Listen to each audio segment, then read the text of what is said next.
માસ્તરની વાતો ચેનલમાં તમારું સ્વાગત છે।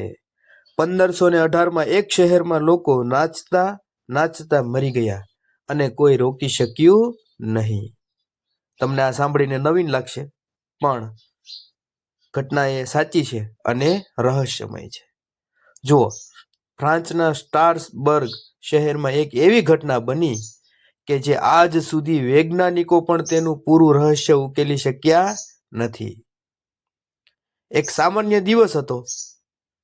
શહેરની ગલીઓમાં લોકો રોજની જેમ પોતાના કામમાં વ્યસ્ત હતા। અચાનક એક સ્ત્રી ટ્રાઉટ્રોફિયા નામની રસ્તાના વચ્ચે નાચવા લાગી। શરૂઆતમાં લોકોને લાગ્યું કે તે મજાક કરી રહી છે, પરંતુ થોડા જ મિનિટોમાં તેની હાલત વિચિત્ર બની ગઈ। તે રોકાઈ જ નહોતી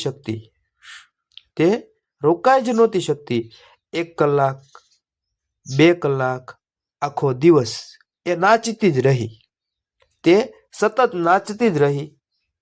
તેના પગ લોહી લુહાણ થઈ ગયા। આખો દિવસ નાચવાના કારણે એના પગ લોહી લુહાણ થઈ ગયા। શરીર થાકી ગયું, પણ જાણે કોઈ અજાણી શક્તિ તેને રોકવા દેતી નહોતી। શરીર થાકી ગયું, પણ એ સતત નાચતી જ રહી। આગલા દિવસે વધુ લોકો પણ એ જ રીતે નાચવા લાગ્યા, જાણે કોઈ અદ્રશ્ય શક્તિ એ શહેરને જકડી લીધું હોય। એક અઠવાડિયામાં 100થી વધુ લોકો રસ્તાઓ પર અનિયંત્રિત રીતે નાચતા હતા।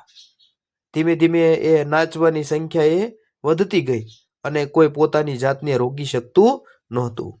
અને થયું એવું કે કેટલાક લોકો થાક, હાર્ટ એટેક અને ડિહાઇડ્રેશનથી મૃત્યુ પામ્યા।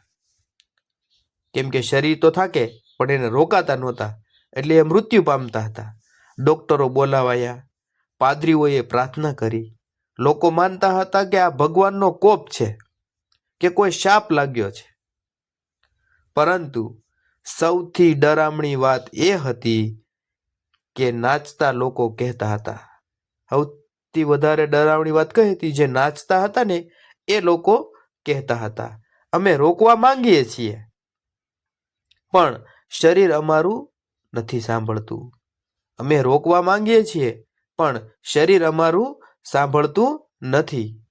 આ ઘટના ઘણા અઠવાડિયા સુધી ચાલી, પછી અચાનક જ બંધ થઈ ગઈ। જેમ શરૂ થઈ હતી તેમ જ રહસ્યમય રીતે ગાયબ થઈ ગઈ। જેમ શરૂ થઈ, અચાનક જ શરૂ થઈ અને અચાનક જ એ રહસ્યમય રીતે બંધ થઈ ગઈ। આજ સુધી કેટલાક વૈજ્ઞાનિકો કહે છે કે તે માસ હાસ્ટેરિયા હતું।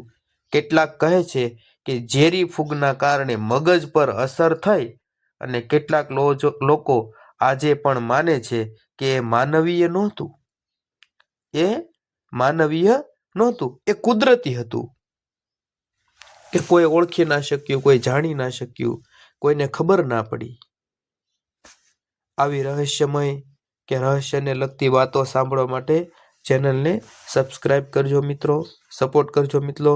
Thank you.